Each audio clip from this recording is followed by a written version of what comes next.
کہتے ہیں کہ ایک طوطا طوطی کا گزر ایک ویرانے سے ہوا۔ ویرانی دیکھ کر طوطی نے طوطے سے پوچھا، کس قدر ویران گاؤں ہے؟ طوطے نے کہا، لگتا ہے یہاں کسی الو کا گزر ہوا ہے۔ جس وقت طوطا طوطی باتیں کر رہے تھے، عین اس وقت ایک الو بھی وہاں سے گزر رہا تھا۔ اس نے طوطے کی بات سنی اور وہاں رک کر ان سے مخاطب ہو کر بولا، تم لوگ اس طرح گاؤں میں مسافر لگتے ہو، آج رات تم لوگ میرے مہمان بن جاؤ، میرے ساتھ کھانا کھاؤ۔ الو کی محبت بھری دعوت سے طوطے کا جوڑا انکار نہ کر سکا اور انہوں نے الو کی دعوت قبول کر لی۔ کھانا کھا کر جب انہوں نے رخصت ہونے کی اجازت چاہی تو الو نے طوطی کا ہاتھ پکڑ لیا اور کہا، تم کہاں جا رہی ہو؟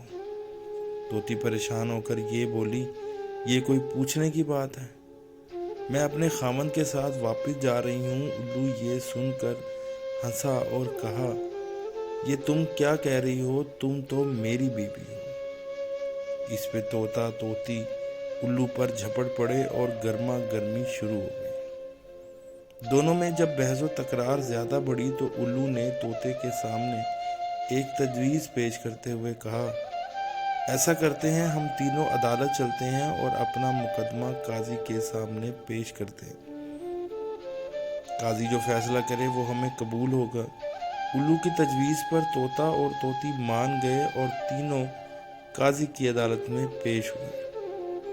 قاضی نے دلائل کی روشنی میں الو کے حق میں فیصلہ دے کر عدالت برخاست کر دی۔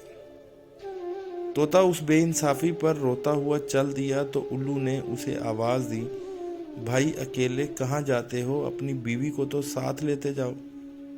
طوطے نے حیرانی سے الو کی طرف دیکھا اور بولا، اب کیوں میرے زخموں پر نمک چھڑکتے ہو؟ یہ اب میری بیوی کہاں ہے؟ عدالت نے تو اسے تمہاری بیوی قرار دے دیا ہے۔ الو نے طوطے کی بات سن کر نرمی سے بولا، نہیں دوست، طوطی میری نہیں تمہاری ہی بیوی ہے۔ میں تمہیں صرف یہ بتانا چاہتا تھا کہ بستیاں الو ویران نہیں کرتے، بستیاں تب ویران ہوتی ہیں جب ان سے انصاف اٹھ جاتا ہے۔